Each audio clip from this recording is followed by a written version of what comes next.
Hey, what's up, guys? Welcome back to episode 2 of Modular Monday. I hope your weekend was well.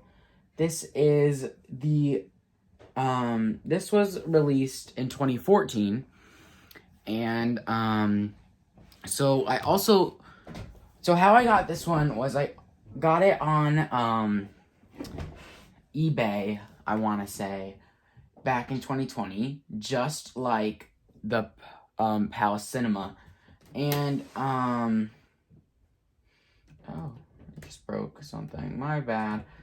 And it was, I want to say complete,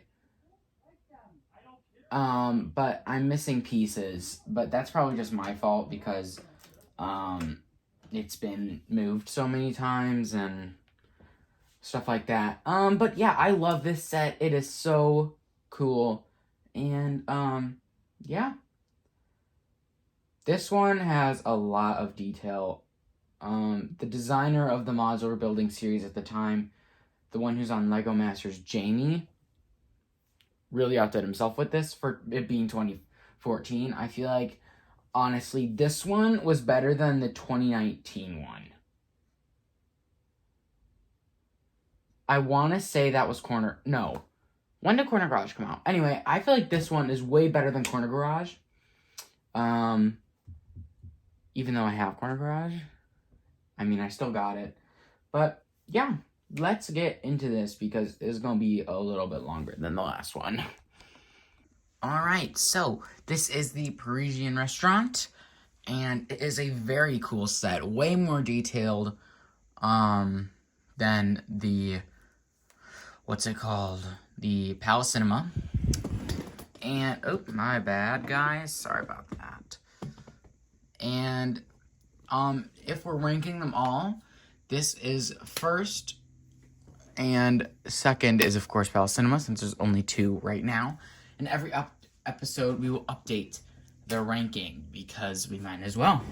So, let's take a look at the outside. First off, starting on the right, there's a lamppost, a bench, a storm drain, another drain over here. Then there are some plants and a stairway going up to the second floor. We'll get to the second floor in a little bit. Then there is a beautiful red carpet that is actually just tile work because they don't have carpet pieces. And then there's a little like overhang that says Chez Albert Restaurant. Then there's this little list right here that shows if you are on the waiting list or not. And it comes with some dust as well, which is always fun. The detail work on the front is astonishing. It is so beautiful. It is gorgeous.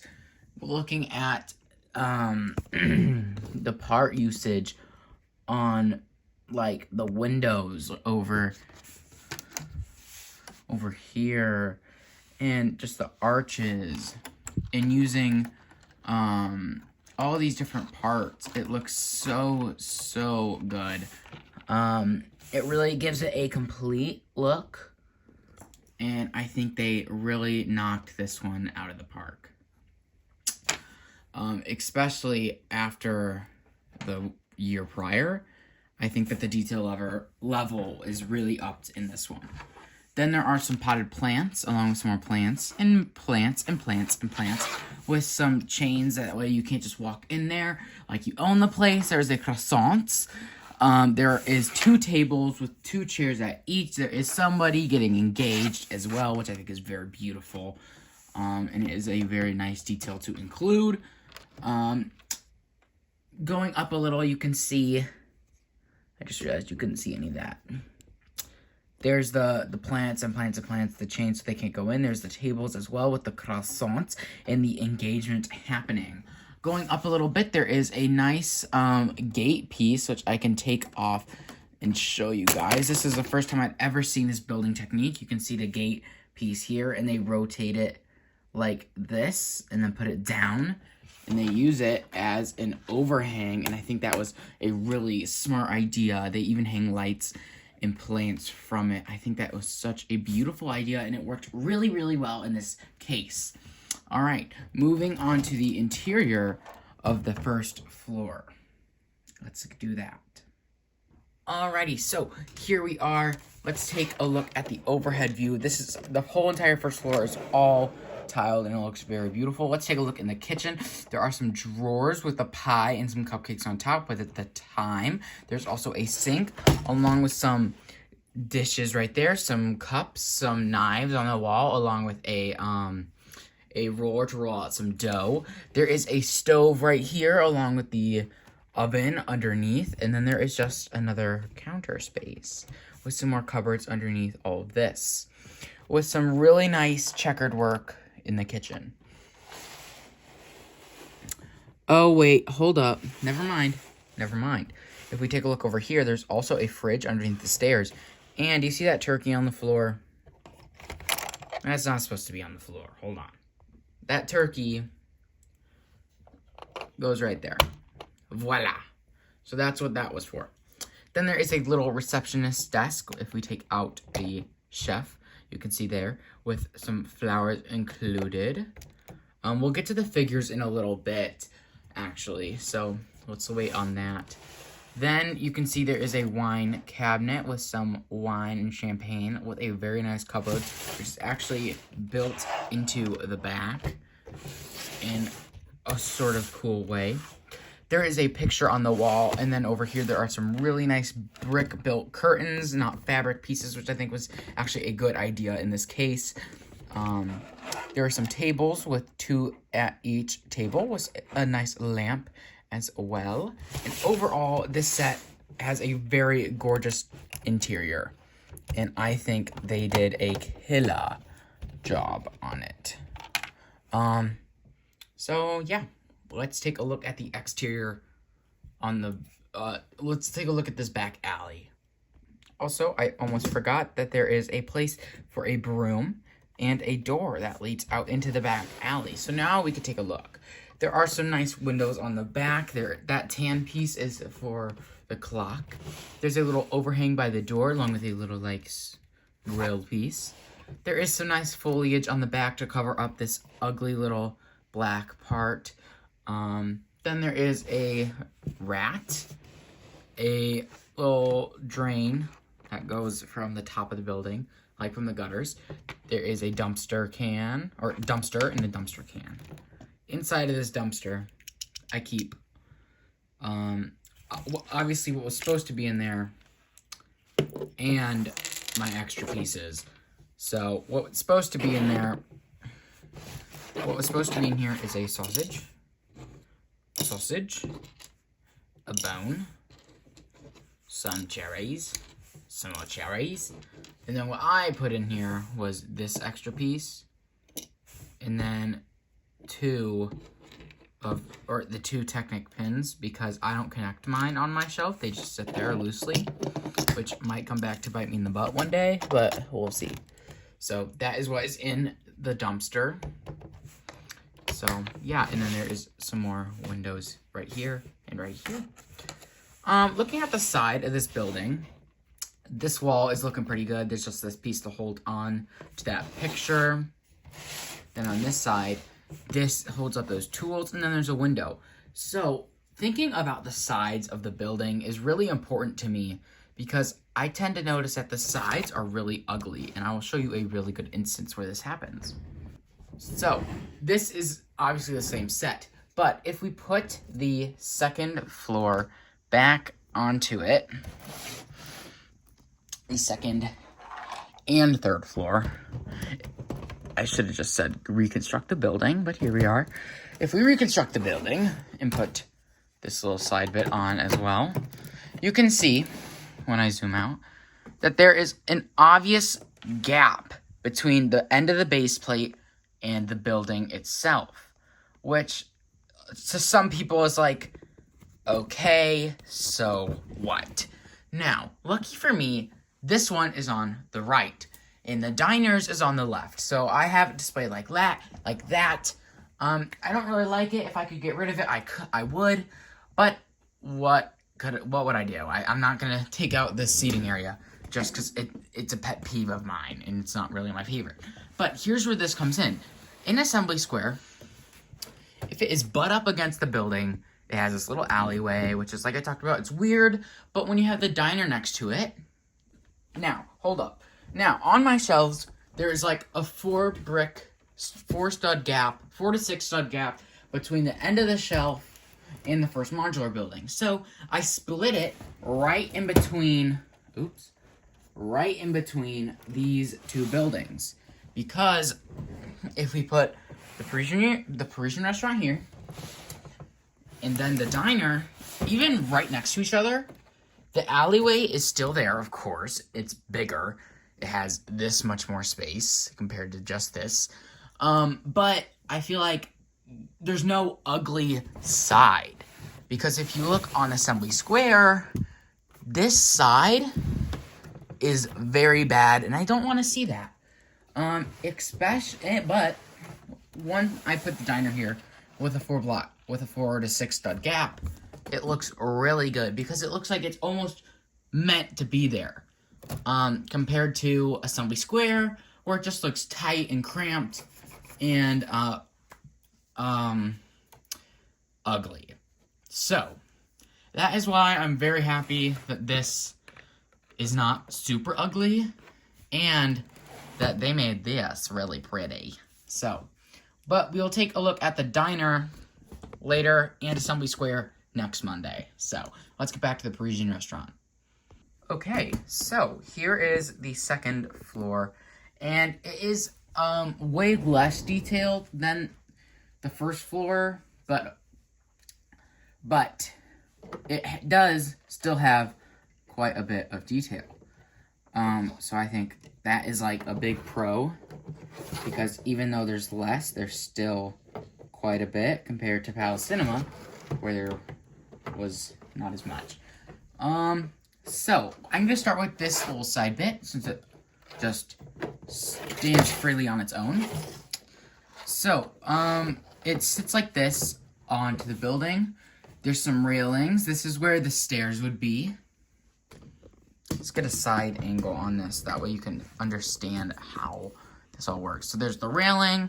Then right here is where the stairs would be. There's more railing going all the way around, even going up to the stairs. And this is where it breaks. Right there. So you can see right here isn't connected to it. So I think that's nice. If we take it off, scoot that away, we can start to look at the details included. So there is a little table with some wine and a glass. Then there is 2 more tables up here. So a total of 6 tables for this mega fancy restaurant. And I feel like 6 tables at a Lego restaurant that can hold 12 people. 1, 2, 3, 4, 5, 6, 7, 8, 9, 10. Yeah, 12. I think that's really good. So there's a table here with 2 chairs, a table here with space for 2, but I lost one. So yeah. Then there are these 2 lamps, which I think is really cool. And I think they're both supposed to have hanging pots, but I have the piece to hang it from, but I don't have the pot to hang. So I just never put it on again. So yeah, and then there's the waiter up here. Now, for the rest of the second floor, we're going to start on the back, where you can see 2 doors. And you're probably like, 2? So, the cool thing about this apartment is that there are 2 balconies. There's one in the front, and there's one in the back. Now, the one in the back is going to be ugly because it looks at my wall. But the one in the front gets an amazing view of the rest of its little city. So there are the stairs to go. So if you go in here, you'll get to the apartment, and if you go up, you'll get to the 3rd floor, aka the art studio, which I think was such a cool addition. They really could have just made that a little attic, but they didn't, and that's why I love Lego. That's not just why I love Lego, but it's really cool. So they use a really cool building technique on these windows here. They actually used studs not on top, which is a method that I really like. So if you look here, if I take out these windows, you can see there's no studs on the top, because if I can wiggle this out of here, you build it like this, and then you angle it upright, and then you attach it to this piece, like So, and then you plop this whole build into there. So that is a really cool way that they built these windows, because I feel like if they didn't, it'd be kind of lame. I do have one pet peeve about this floor in particular. It's that they used a very good color palette in total, but they did use a very bad color choice for one particular piece on this floor, and that is these Technic pins. I do not like that they are tan. I think they would look so much better if they were white. It would match the rest of these windows, as you can see. I also really like this car piece up here to make that curve. There are some plants at the bottom, though. I really do like this green, though. The green color really makes it stand out. It is unique. It is awesome. I would say it is like one of the only sets that I have in this color, except the museum is the exact same color. But I think it really makes it my city shelf flow a lot more. Now, taking a look at the inside, we can see their little kitchen, and then their little dining table, very tiny dining table. And then over here, they have a magical fireplace that appeared out of nowhere, and a chair with a little table, and then a lamp in the corner. Now, you're probably like, this is so cramped. What? How do they get around? Watch this. Wow. Look at that. The bed folds up into the wall, which I think is really cool. So I think that's a really cool detail, because I know that these can be pretty cramped. Also the wall's pretty. I love the stonework over here, especially with these 1x1 tiles popping out. I love that. The little light. There's the continuation of that gutter. This wall is so beautiful. It would look so well. Why can't Assembly Square do that? I don't know. But yeah, this is the second floor. Let's take a look at the third floor. I almost said the fifth floor. Oh my lord. Alright. And here is the third floor. Looking very cool. Now remember that was the set of stairs that would lead right up to here. Now there is another pet peeve I have about this set, and it is on the back here. So let's take a look at the back first. So a chimney here, and then there's this little bit here. There is the nice overhang with the door with the light. There's these nice windows. And I like the curve of it. You can see the curve right there and right there. I like the little plants, but this is on hinges, as you can see, which means it open. Oh, I don't know why I went like that. Opens. It's supposed to open. This is how you access the interior. It worked that time. Most times, it just breaks off. Like that, but more catastrophic. I feel like this was a really unique way to see the interior, because this is not only the third floor, but it is the roof. Most buildings have 3 floors and then a flat roof. This one decided to have 2 floors and then a roof, third floor-ish thing. So I really like that there was still a way to access it. Oh, see, it did break off that time, right there. And pieces just fall off. So that's another pet peeve. But then again, this set is 10 years old. Oh my goodness, it just happened again. So yeah, this is like the max that it can come out. So you kind of have to like peek in there. But for this sake, I'm just going to take it out. Theoretically. So, here it is. And with that little mini earthquake, I knocked over everything in here. So, let's put it back up. So, here it is. There's the continuation of the fireplace, because remember, it was on the first floor, or no, the second floor in their little apartment. And I just destroyed the front facade. We have some more of the beautiful chimney work. And then there is the front. Oh my god, this work is so beautiful. How they did this, I adore it.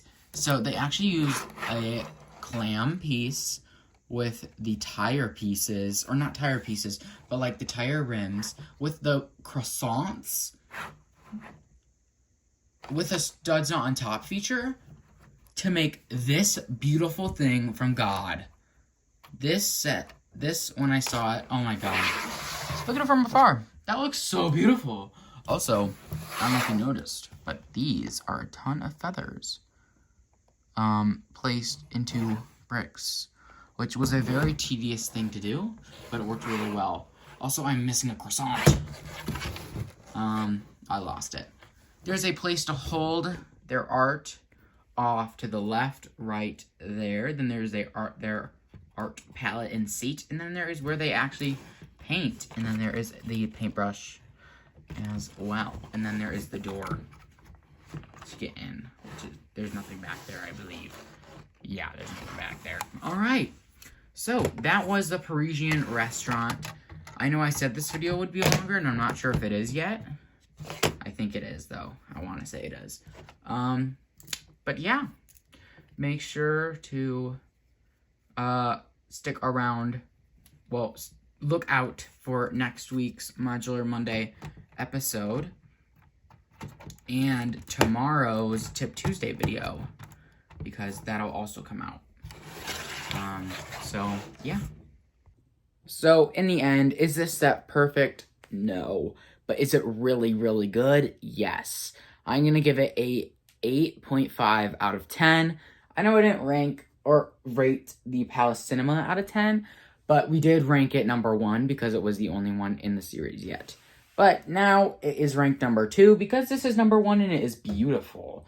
I love this one so much. So, if you enjoyed this video, make sure to leave a like, subscribe, and as always, peace out. Bye for now.